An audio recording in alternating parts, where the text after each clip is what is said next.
Hello Gemini! Welcome dito sa reading mo for Feb 16 to the 29th. So ano ba itong mga may encounter mo? Kamusta ka Gemini? Ako sinisipon, inuubo. Sana kayo ay okay. At kung hindi pa po kayo nakakasubaybay dito sa ating YouTube, Facebook, please don't forget to like, follow, and subscribe. Regarding personal reading services, dumiretso po kayo sa aking legit Facebook account. Purple Teen Facebook page. Doon po kayo mag-PM kung balak nyo mag-avail ng reading services. Ayan. Mag-ingat ha. Marami na pong mga fake accounts, mga impostor na gumagaya ng TikTok natin at Facebook. Palatandaan ng fake kapag nag-PM sa inyo. Kaya make sure na i-like, follow ninyo yung legit na FB page ko para hindi po kayo nagogoyo ng mga gaya-gaya. Okay? So, Gemini, tignan na muna natin. Ano ba itong mga mensahe para sa iyo? Ayan. So, ngongo tayo ngayon dahil sa ating sipon. Nanalo tayo ng sipon. Sana naging ano na lang. Sana naging datong na lang yung sipon. Diba, naipambili pa natin ng bigas. Kaloka. Eh, mukhang mapupunta pa sa gamot sa ubo at sipon, ano?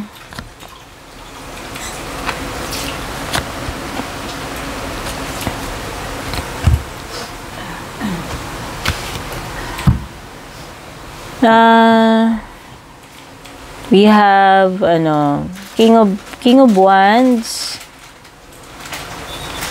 Okay, so very strong energies ng fire signs dito sa iyong reading. You have three court cards na fire signs. Aries, Leo, Sagittarius. 1, 2, 3.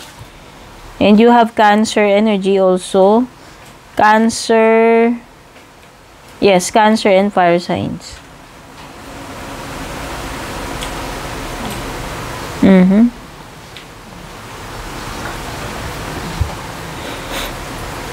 Okay. So, iba parang pinag-iisipan ninyo kung tutuloy kayo or hindi with the Chariot card. Parang mas binavalue nyo ngayon is yung peace of mind, yung pahinga with the Four of Swords. So, iniisip ninyo kung maglalamierda ba kayo, lalakad o hindi. Itutuloy nyo ba yan? Kasi parang mas gusto nyo muna mag-isip ng mabuti. Pwedeng iba, pinagko-contemplatean nyo pa yan, pinag-iisipan nyo pa. So, ayan. Yung iba gusto ninyo muna mag-isip.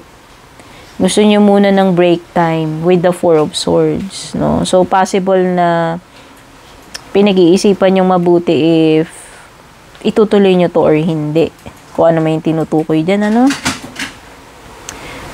Parang parang nafe-feel ko is wala kayo sa mood na madaliin yung mga bagay. Mas gugustuhin ninyo na mag-contemplate muna, pag-isipan muna mabuti bago kayo magde-decide or mamimili, no?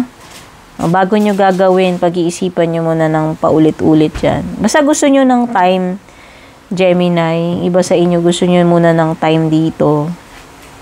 Kumbaga, ayaw nyong ma-pressure. Gusto nyo munang pag-isipan ng mabuti. Parang merong energy dito ng parang hindi kayo ganun ka-convinced. Ayan. So, may nasisense ako dito, parang pinagdududahan yung explanation or sinasabi. Parang hindi ko alam if ikaw tong nasasalang sa ganyan or ikaw yung nagdududa. May explanation, may sinasabi, pero parang doubtful yung nakikinig, no? So, iniisip nyo, totoo kaya yung sinasabi nito or kinikilatis mabuti, kung reliable. Kung truthful siya dun yung nagsasabi, no? Parang ganun yung energy na napipick up ko. Parang there is a lot of, there's a lot of need na ipaliwanag ng mabuti. Yan. Kasi parang mahirap ma-convince yung kausap dito eh. Whether ikaw yung mahirap ma-convince dito or yung kausap mo. So, yun yung nakikita ko. So, nafe-feel ko, meron ding parang porsigido kayong gawin yung isang bagay. O parang ano, feel nyo na siyang, ewan ko, parang, meron ditong parang ano gusto nyong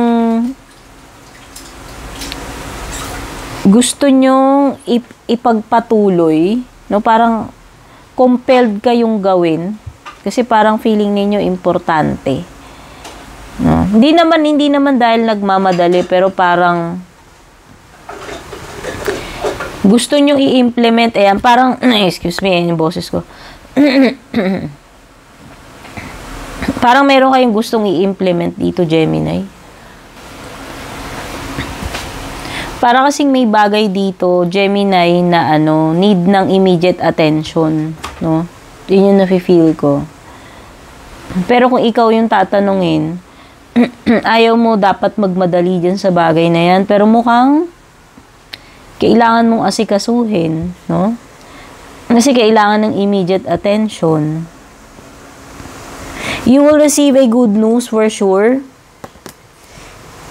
Something na makakapagpasaya sa'yo. Yan.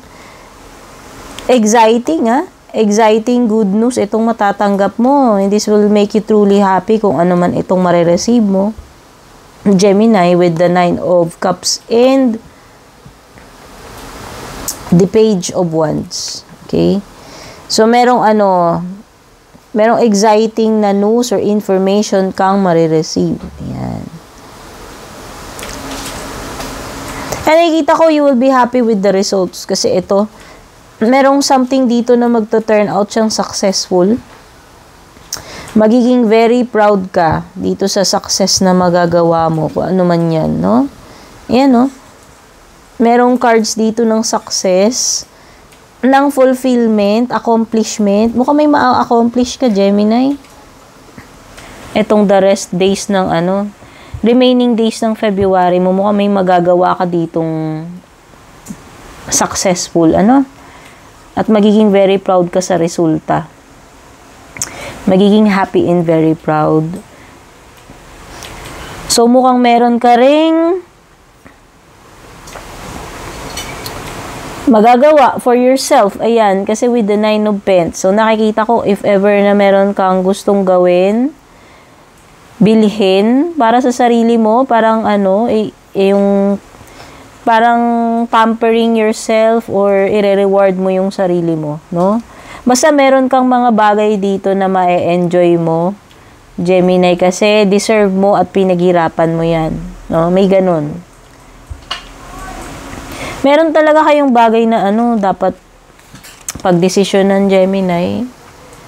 May dalawang options ka, maliwanag dito na kailangan mong mamili, or may dalawang options ka with the Chariot and 2 of Pentacles.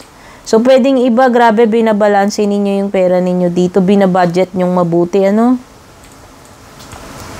Talagang todo budget kayo, pinagkakasya ninyo yung pera, yung budget hanggang katapusan. Okay? So, pwedeng medyo na kayo,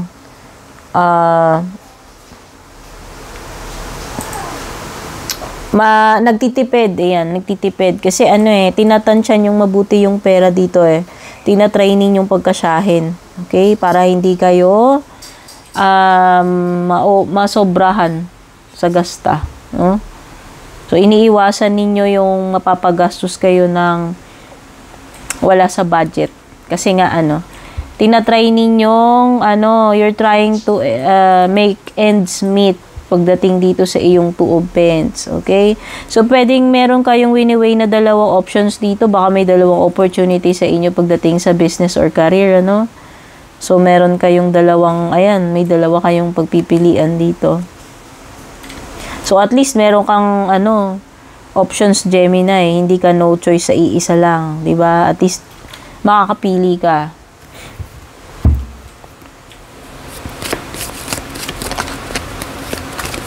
Tingnan pa natin yung mga pwedeng paparating sa'yo. Recognition and reward for merit.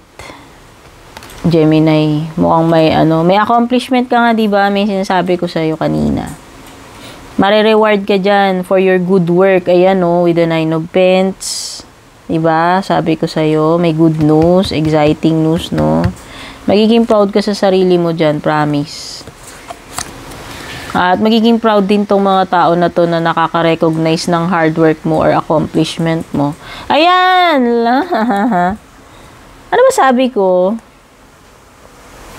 You have work, achievement, and success. Diba? Sabi ko sa'yo, nasagap na ng radar ko kanina pa lang dito. Na meron kang magagawang successful, accomplishment, achievement, and success. Diba? Tama yung sabi ko. Lumalabas pa rin dito. Confirmation yan. O diba, goal-oriented person, mahihit mo yung target, Gemini. Definitely, you deserve an award for this. Kasi yung goal mo, ma-achieve mo. No? Successful ka talaga dito eh. Yun yung masasabi ko. At deserve mo yung papuri, yung reward na yan na ibibigay sa'yo. Increase your efforts if you want to achieve your goals. Ayan na nga. O, diba? Sabi ko nga sa'yo, ito todo mo ito eh. To the max ka kaya ma-achieve mo yung goal mo, no? Todo effort ka talaga. A change for the better, Gemini, ngayong February. So, may mga magagandang improvement para sa iyo. Mag-i-improve yung sitwasyon mo. Magta-transform into something better or beautiful with the butterfly. Kasi ang butterfly is a magandang transformation. So, mako-convert yung sitwasyon mo into something wonderful or better. An emotionally secure, loving family is important to you. Okay? So, may mga bagay ka i-secure dito para sa pamilya mo, Gemini. Hindi ko alam kung ano yan. Pero kasi, syempre, family first. At syempre, love mo yung family mo. Kaya, importante sa'yo yung security. Material man yan or emotional. You will always make sure na secured yung family mo, mapoprovide mo yung needs nila. Okay? Yun yung priority mo this month. Tingnan na natin yung closing message mo, Gemini. Nahulog. Ayan. Okay, you are inspired. You are inspired kasi nakikita mo yung potential dito sa sitwasyon na ito, Gemini.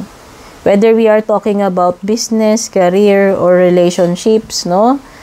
Ikaw ay ganado, inspirado, kasi nakikita mo yung chance of success dito sa bagay na ito.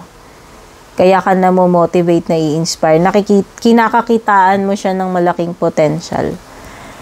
Okay, Gemini? So, sana nagustuhan mo tong reading mo. Don't forget to like, share, follow, subscribe. Take care. Kita-kits sa ating next reading.